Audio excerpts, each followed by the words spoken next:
Selama hidup di dunia yang serba sementara, manusia tidak selamanya ada di masa-masa puncak gunung kemuliaan dan kejayaan hidupnya.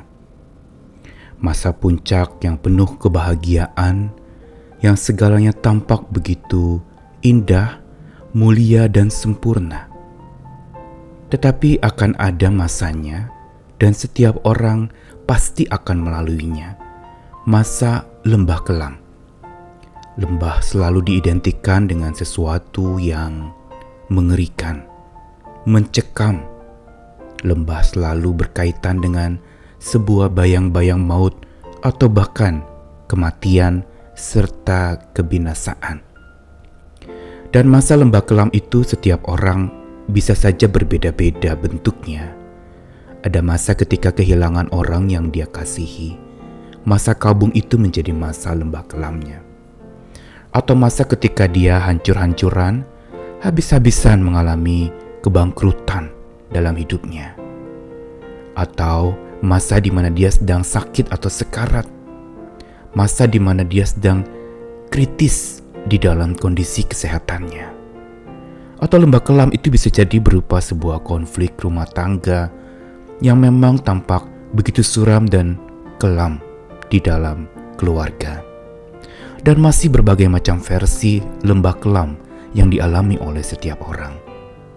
Hanya satu hal yang seringkali kita lupa, bahwa sesungguhnya masa lembah kelam dapat mengancam dan mencengkeram siapa saja tanpa pandang bulu.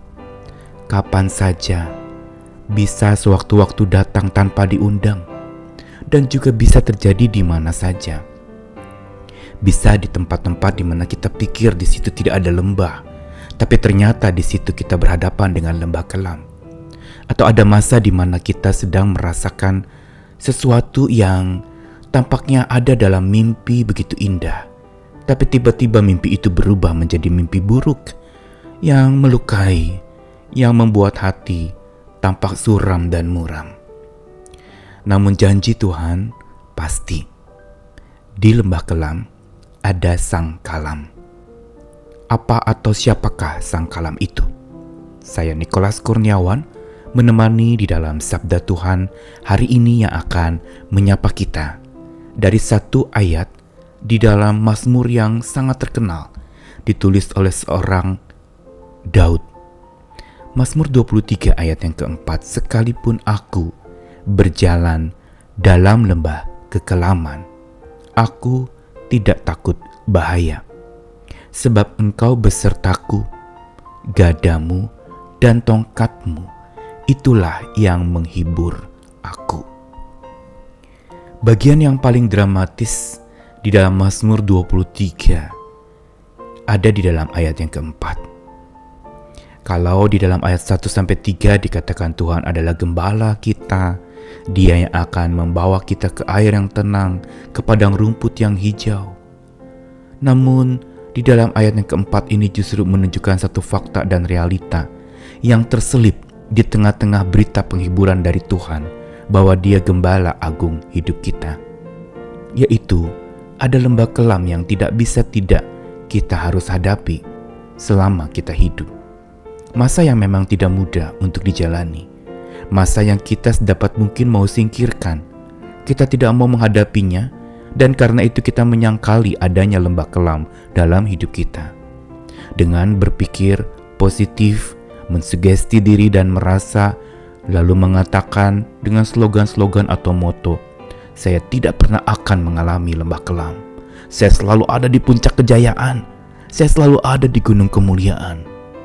Hati-hati, pada saat itulah seseorang justru bisa berhadapan dengan lembah kelamnya sendiri. Dan Daud ketika menuliskan Mazmur ini memahami akan fakta adanya lembah kelam dalam hidup para domba asuhan Sang Gembala Agung Tuhan kita. Yaitu masa di mana dalam perjalanan domba-domba itu akan berhadapan dengan seramnya musuh yang menyerang, ancaman dari serigala, binatang buas yang siap menyantap para domba. Belum lagi cuaca dingin atau cuaca yang terik panas itu juga bisa jadi lembah kekelaman. Dan kondisi lembah kelam ini sebenarnya di dalam kitab suci digambarkan sebagai sesuatu yang menandakan sebuah kehancuran, sebuah titik rendah yang dialami oleh seseorang. Tapi yang menarik justru di Mazmur lain dikatakan, Tuhan justru ada di lembah kelam itu. Kemana kita dapat pergi menjauhi roh Tuhan? Di gunung yang tinggi Dia ada. Di lembah yang rendah dan kelam itu Dia juga ada. Namun menarik di sini dikatakan bahwa aku tidak takut bahaya, sebab Tuhan besertaku, gada dan tongkatmu itu yang menghibur aku. Mengapa digunakan kata gada dan tongkat? Gada dan tongkat adalah dua senjata yang dimiliki oleh seorang gembala. Yang satu adalah untuk melindungi, sebuah tongkat yang panjang, gada. Dan tongkat itu adalah tongkat yang di ujungnya berbentuk lingkaran, yang justru itu melindungi para domba dari kesesatan. Tongkat gembala itu seperti tali lasso sesungguhnya, yang bisa menarik leher domba ketika dia mulai menyimpang. Dan keduanya ini adalah senjata ampuh yang dimiliki oleh gembala. Satu untuk menyerang musuh atau memukul musuh, yang satu untuk mendisiplin yang diasuh. Dan itulah sebenarnya senjata dalam hidup kita. Ketika kitab suci bicara soal senjata, entah gada, tongkat, atau pedang, maka yang teringat di dalam benak saya adalah sabda Tuhan. Firman Tuhan dikatakan di dalam perjanjian baru seperti pedang bermata dua. Dan firman Tuhan itu digambarkan sebagai sesuatu yang berupa senjata yang paling ampuh untuk seseorang berperang menghadapi berbagai macam kondisi yang ada di depannya. Untuk dia bisa berjuang, dia butuh senjata, dan senjatanya adalah kalam itu atau perkataan Tuhan. Namun Tuhan sendiri bukan saja disebutkan sebagai Tuhan yang berkata-kata. Dia sendiri adalah sang kalam yang sungguh-sungguh hadir dan menjelma di dalam kehidupan setiap kita oleh Roh-Nya yang kudus. Sang kalam itu adalah Tuhan sendiri, yang bukan sekedar kata-kata penghiburan yang membangkitkan semangat buat kita. Tapi sang kalam itu menggenggam hidup setiap orang percaya. Menggenggam berarti diselubungi. Menggenggam berarti bahwa sabda Tuhan itu terus membuat kita tenggelam di dalamnya. Bukan saja memahami, tapi kita mengalami bagaimana kata-kata Tuhan itu menjadi begitu hidup dalam hidup kita. Dan sang kalam itu juga menenteramkan jiwa kita. Bukankah pesan Tuhan selalu sama? Datanglah kepadaku yang letih lesu dan berbeban berat, aku akan beri kelegaan kepadamu. Kenapa datang kepada sang kalam hidup itu? Karena dialah sebenarnya yang mampu menggenggam kita. Dunia tidak mampu menggenggam kita, tapi sang pencipta dunia itu mampu menggenggam kita. Dan bukan saja menggenggam, tapi dia juga menenteramkan jiwa kita, memberi kenyamanan, ketenangan. Kata-kata yang bukan semata penghiburan, tapi juga teguran. Makanya dikatakan pedang bermata dua. Sabda Tuhan ada perintah, ada janji. Dan Tuhan juga memerintah dan sekaligus Dia berjanji menyertai kita senantiasa. Inilah dua kekuatan dari sang kalam, menggenggam dan menentram jiwa. Ujungnya adalah kalau kita mau digenggam dan ditentramkan oleh sang kalam hidup itu di lembah kelam hidup kita, maka kita akan tetap bersemangat baja oleh kekuatan sang kalam saja.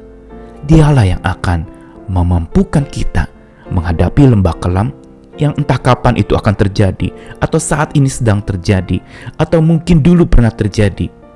Alamilah sang kalam hidup itu, dan aminilah segala apa yang Dia sampaikan kepada hidup kita. Mari kita hidup bersama dengan sang kalam, hidupkan sang kalam itu di dalam hati kita, sehingga di lembah kelam, sekelam apapun, kita tidak takut bahaya, karena ada senjata ampuh yang teguh kukuh melindungi, menggenggam dan menenteramkan jiwa kita. Selamat hidup bersama dengan sang kalam, selamat terus hidup bersama dengan kekuatan kasih-Nya yang mengusir segala macam ketakutan. Lembah kelam ada di depan, tetapi gunung kemuliaan Tuhan selalu beserta di hati kita. Tuhan menguatkan kita senantiasa. Amin.